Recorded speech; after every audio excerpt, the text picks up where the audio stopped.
I love you 20 টাকা। ফুল দিয়ে আমি কি করি? প্রেমিকারে দিবেন। আমি কোনো প্রেম টেম করি না, আমার কোনো প্রেমিকাও নাই, ফুল দেওয়ার কোনো মানুষ নেই আমার। তো কি হইছে ফুলটা লন, আপনার আশপাশ দিয়ে যে সুন্দরী মায়াগুলো যাবে তাদের প্রপোজ করে দিবেন, প্রেমটা হয়ে গেল। ঠিক আছে, এই ফুল ডালে আমি তোমার প্রপোজ করব। খারাপ কয় টাকা দাম কও? তাইলে তো আই লাভ ইউ 50 টাকা। বেশি তো 50 টাকা। আমি তোমার ভালোবাসি, তুমি আমার লগে প্রেম করবা? আমার খায় দেয় কোনো কাম নাই, আপনার লগে প্রেম করতে যাবো।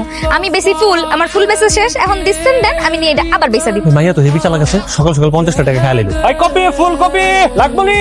সবজি লয়া যান, তাজা তাজা সবজি। এই কি রে, রাস্তায় শুরু করছস না? তোরা না গতকালকে দেখলাম তুই ফুল বেচতাছস রাস্তায় রাস্তায়, আবার আজকে আমার জায়গার ভিতর সবজি দোকান বইছস, তোর মতলবটা কি? ওই কোন টাকা নামলে আজকে? হ্যাঁ আমি দুইটা চোখ বইরা একটু দেখি। আচ্ছা এই যে নামলে আস তোর দেখাই দেবো, ধন সরাই যাচ্ছে। এই তোর এত বড় সুস্থ তুমি মাথা। তুই কি মনে করছস আমি মাথা পাড়ে তার একটা লাউড একটা বাইরে একটা অজ্ঞান হয়ে যাবে জায়গার ভিতরে? এই দেখো ঝগড়া করতেছ নাকি? চালাবে এটা কোনো কথা দেখেন? আমার জায়গার ভিতরে সবজি দোকান বয় রাখছে, কেমনটা লাগে মেজাজটা? চালাবে আপনি সবসময় আমার ওই যাতে সবজি লন না, আপনি লেগে একটা তাজা তাজা সবজি থাকতে আমার ওই যাতে লবেন না। আচ্ছা ঠিক আছে, আমার জরুরি তারা আছে, কি দিবে দাও? কি মনে করছস আমি এলাকায় থাকতে তুই জায়গার ভিতরে সবজি দোকান বয় বেচে কিনা ব্যবসা করে যাবি গা? এই জায়গায় আমি ব্যবসা করে দেখাবো, তুই বলে টাকা। ব্যবসা করবি কইতে কাস্টমারই নেই, ওই যে দেখ আমার কাস্টমার দেখ।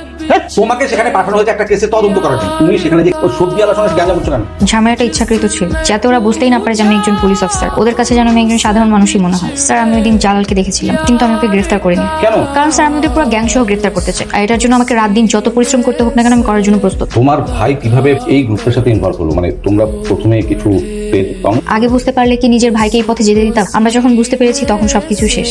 স্যার আমরা ছোট থাকতেই বাবা মারা গেছে, এতিম অবস্থায় মানুষ হয়েছি। আমার ভাইকে আমার মা অনেক ভালোবাসতেন, আমি অনেক ভালোবাসতাম।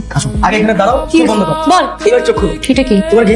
তুই এত টাকা কোথায় পেলি? এই যে আমার তো অনেক প্রাইস, তোকে এত টাকা কে দিয়েছে? আরে তুমি আমাকে হাত খরচের জন্য যে টাকা দিত না, টাকাই তুমি আস্তে আস্তে জমাইছি, আর সেই টাকা দিয়ে এটা কিনে নিয়ে আসছি। তুই আমার জন্য টাকা জমিয়ে গিফট কিনেছিস, কিন্তু তোর সম্পর্কে যে একটা নালিশ আছে। মা বললো তুই নাকি ঠিক মতো পড়াশোনা করিস না, সারাদিন শুধু টিভি দেখিস, গেম খেলিস। আরেকটা কথা, এই যে অনলাইন ক্রিকেট খেলা গেম, এগুলোর মধ্যে কিন্তু জুয়ার ব্যাপার স্যাপার আছে, এগুলাতে কিন্তু জড়ানো যাবে না, সাবধান। ওকে ঠিক আছে। মা আমি বেরোচ্ছি, তাহলে থাকো। শোন না, একটা ঝামেলা হয়ে গেছে।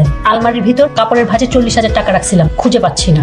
এতগুলো টাকা কোথায় যাবে? ভালো করে আলমারি বা এদিক ওদিক রাখতো কিনা মনে করে দেখো। এই বাসায় তো আমি তুমি আর নাদিম ছাড়া কেউ থাকে না। আলমারি থেকে তুই টাকা নিছিস? হ্যাঁ মা, তুমি টাকা নিস। দে টাকাগুলো দে। মা আমার কাছে কোনো টাকা নেই মা, সব টাকা শেষ হয়ে গেছে মা। মা সবসময় ক্রিকেট খেলায় বাজি ধরতাম, কাল রাতে সেখানে বাজি ধরছিলাম, সব টাকা শেষ হয়ে গেছে।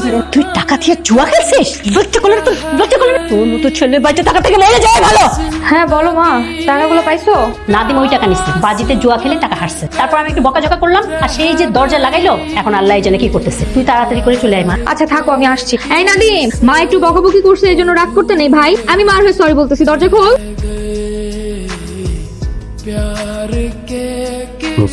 স্যার আমি চাই না আর কোনো ছেলের এই জুয়ার কারণে জীবন নষ্ট হোক। আমি চাই না আর কোনো মায়ের কোল খালি হোক, কোনো বোন তার ভাই হারাক। এটার জন্য আমাকে যতদূর যেতে হয় আমি যাবো।